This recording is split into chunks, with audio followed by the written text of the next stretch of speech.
Олон улсын засгийн газрын зүгээс улсын хуралд за 2026 оны төсвийн тухай хуулинд өөрчлөлт оруулах хуулийн төслийг бол өргөн барьсан ба. За энэ дээр бол 1.4 орчим их найд төгрөгөөр бууруулах юм тооцоотой төсвийн тодтголыг бол өргөн барьсан байна. Тэгэхээр яг одоогийн нөхцөл байдлыг харах юм бол энэ нь та бүхний хувьд эдийн засгчдын хувьд те хэр хангалттай тоо гэж харж байна. За 7 дугаар сар эцсийн байдлаар бол ерөөхдөө төсвийн алдагдал бол 2.2 их найд төгрөгтэй гарсан байна. Тэг энэ төсвийн тодтгол хийх цаг үе бол болчиход байгаа. Гэхдээ өчигдрийн танилцуулга бол хангалтгүй санагдаж байгаа. Өөрөөр хэлбэл яг өнөөдөр төсвийн тодтголоор 1.4 их найдыг хэрвээ хэмнэж байгаа бол нэгдүгээр алдагдaltaгүй төсөв рүү явж чадж гинүү. Өнөөдөр хамгийн чухал зүйл нь энэ инфляцийг намжаах шаардлагатай болчиход байгаа. Өөрөөр хэлбэл Монгол банкнаас бодлогын хүүгээ өсгөх, нөөцийн хэмжээг нэмэгдүүлэх гэдэг мөнгөний нийлүүлэлт талдаа нэлээд тийм тооромц татсан бодлого ингээд хэрэгжүүлээд эхэлчлээ. Гэтэл төсвийн бодлого яг үүнийхээ эсрэг энэ хэмнэсэн 1.4 их найдыгаа хэмнэ гэж ярьж байгаа 4 их найдаа буцаагаад зардал болгоод гаргаж чинь. Өөрөөр хэлбэл нийлүүлэлтийг сайжруулахад ашиглах ёстой байдал шууд эрэлтийг дэмжиж явчихж байгаа. Өөрөөр хэлбэл мөнгөний бодлого, төсвийн бодлого хоёр бол нэг чигт биш байна. Эсрэг чиглэлд явж байна.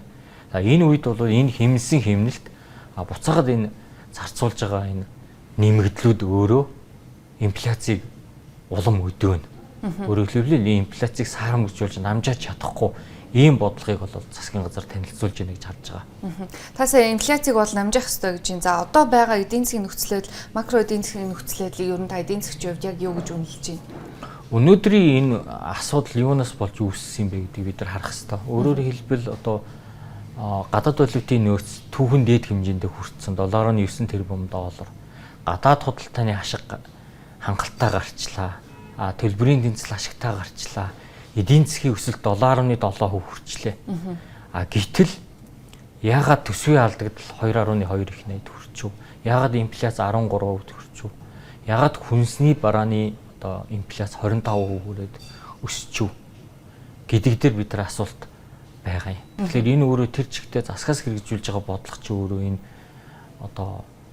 гадаад эдийн засгийн энэ таатай нөхцөлийг бид нар өөрөө алдагдал хомсдол болгоод хувирах чад байна.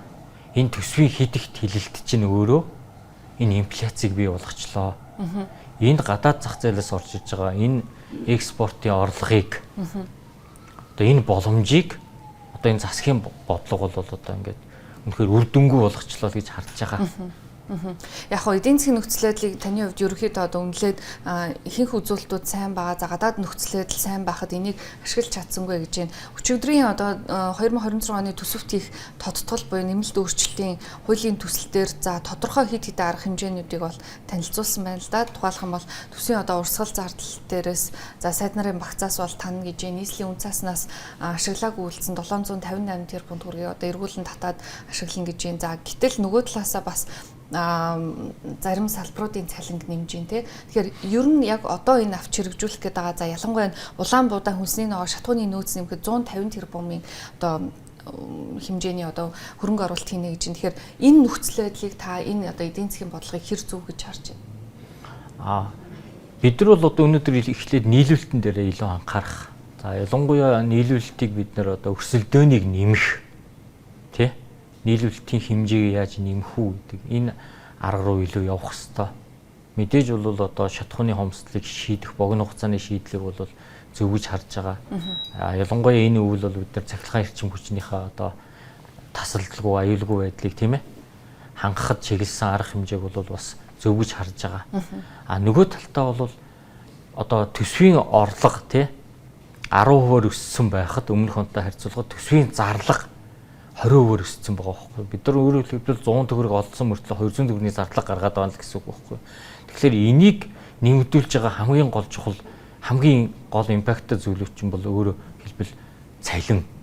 Төрийн аль багчдын цалин, зарим татаас, зарим үр ашиггүй татаас, зарим хэрэгцээ шаардлага нь яг өнөөдөр тулчааг байгаа юм хөрөнгө оруулалтын зардлууд маш өндөр хувьтай байгаа байхгүй.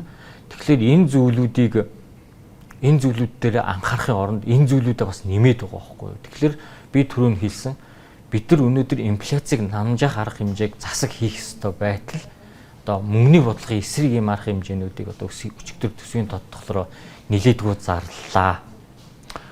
Яг инфляцийн мөндөр байгаа үед тэтгэвэр нэмэх. За зарим одоо салбаруудын цалинг нэмэх нь өөрөө одоо тэр хүмүүс дэмжлэг болж чадахгүй. Тэр татвар төлөгчдийн одоо яг энэ хүнд цаг үед олсон орлогоосоо өөртөө ашиг үлдээж чадахгүйгээр одоо ингээд төлж байгаа татварыг бид нар ингээд өөр ашиггүй зарцуулчихж байна. Өөрөөр хэлбэл энэ инфляцийг намжаах эдийн засгаа тогтворжуулахад илүү зарцуулах ёстой байтал энэ инфляцийг улам хөөргөж магадгүй урт хугацааны шийдэл биш зүйл рүү ингээд зарцуулчлаа гэж хараад байгаа. Зарцуулахаар ийм бодлогод орж ирээд байна гэж харж байна.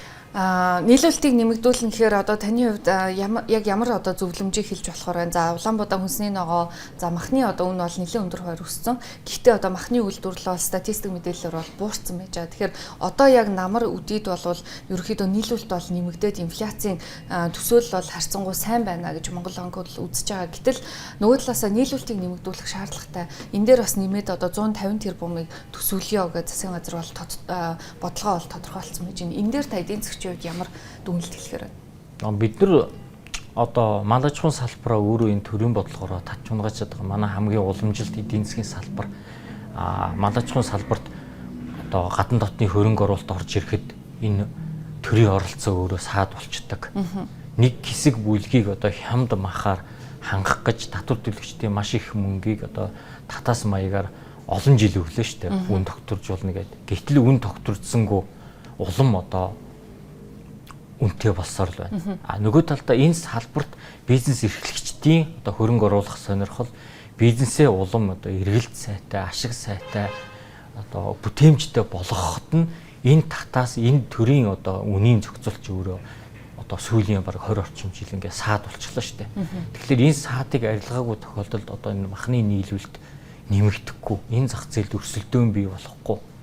Өөрөөр хэлбэл одоо намар хамгийн эрэлт сайтай үед махны үн хямдардаг үед тийм ээ маш их одоо бизнес сууч мах нөөцлөдөг төрч татвар төлөгчдийн мөнгөөр мах нөөцлөхөд нь одоо дэмжлэг үзүүлцдэг. Гэтэл одоо хавар одоо мал аж ахуйг одоо үр ашигтай эрхэлсэн одоо энэ бизнес эрхлэгч нар хавар өгнө одоо мах зарах хэрэгтэй шүү дээ, шинэ мах. Гэтэл тийм одоо бизнесийн процессыг ин хаачаад байгаа байхгүй юу? Ягаад гэвэл хавар хангалттай хэмжээний аль одоо хувийн хөвшилч нөөцтэй байдаг. Одоо татаасаар бий болгосон нөөцч байдаг тийм ээ. Гэтэл энэ өөрөө нөгөө нэг мал аж ахуйн салбарын одоо зөв зохистой бизнес болж өргөжиж хөгжих энэ процессыг л хаачаад байна гэж харж байгаа. Тэгэхээр одоо махны нийлүүлэлтэн дээр бид нар бол нэлээд тийм холыг харсан бодлого хэрэгжүүлэх ёстой. За магадгүй өнөө маргаашийн энэ нөөцөө нэмэгдүүлэх арга хэмжээ нь тийм ээ төр зүрийн арга хэмжээ байвчиг ийм арга хэмжээг бид нар маш олон жил хийгээд одоо энэ тийм бүтэлтэй сайн үр дүн өгч чадахгүй шүү дээ. Тэгэхээр одоо бид нар илүү эрчимжүүлсэн мал аж ахуй, илүү энэ салбарын хөрөнгө оруулалт бизнесийг одоо татварын бодлогоор яаж дэмжих юм, хөрөнгө оруулалтын бодлогоор яаж дэмжих юм, тэгжиж энэ одоо салбарын одоо уналтаас гарна. Өөрөөр хэлбэл энэ аж ахуй энэ салбарыг бид нар одоо төрийн зохицуултыг улам л нэмээд байх юм бол бид нар бол одоо энэ салбарын энэ асуудлыг шийдэж чадахгүй ийм байдал руу очиод байна. Тэгэхээр одоо нэг ийм төр зүрийн татаас нийлүүлэлт хийж байгаа нь яг энэ цаг үедээ одоо төр зүрийн шинжтэй байвчиг энэ нь эргээд урт хугацаанд дунд хугацаанд бол энэ үр ашиг өгч чадахгүй гэж харж байгаа. Цалингийн одоо нэмэгдлийг бол харах юм бол за 2026 оны 11-р сараас эхлээд эрүүл мэндийн салбарын цалин 20% нэмэгдүүлнэ гэсэн байна. За дээрэс нь боловсролын салбарын дутагдсан одоо цалингийн зардлыг бас нэмэгдүүлэхээр төсвийн тодтолд тусгасан байгаа. Тэгэхээр ер нь таны одоо түрүүний хэлсэнчлэн цалинг нэмэгдүүлснээр бол одоо асуудал бол шийдэгдэхгүй гэж байна. Тэгэхээр эдийн засгийн хувьд одоо яг одоогийн энэ одоо засгийн газрыг хэрэгжүүлэх чаа цалин тэтгэврийг нэмэгдүүлэх арга хэмжээг та юу гэж харж байна? Энэ цалинг өөрөө ямар үндслээр нэмж байгаа юм? Үнэхээр одоо бүтээмжд уялдуулж байгаа мó нэгдүгээрт. Одоо бүтээмж ямар байгаа? Энэ салбаруудын бүтээмж, өсөлтөө ямар байгаа юм? Энэ дээр уялдуулж чадж гин үү? За жишээлбэл одоо боловсролын салбарт бол чадвартай багш нарыгаа хувийн сургууль алдчихлаа гэдэг одоо нэг талдаа гомдол гэх юм уу. Одоо нөгөө талдаа бол одоо олон нийт одоо харамсах маягтай ийм мэдээ их явдаг шүү дээ. Тэгэхээр тэр хаана өрсөлдөөн байна. Тийшээ бол одоо хамгийн сайн хүний нөөц явдаг ийм жишгээр явж байгаа. Гэтэл яг энэ өрсөлдөөнгүй салбаруудад нэгдүгээр цалин нэмэх. За хоёрдугаар цалин нэмэхдээ дандаа одоо ихэнхдээ инфляцтай уялдуулна нэмнэ гэдэг хандлага бас төрийн албан агчдын цалин дээр нэлээд сүүл үед яригдж байгаа.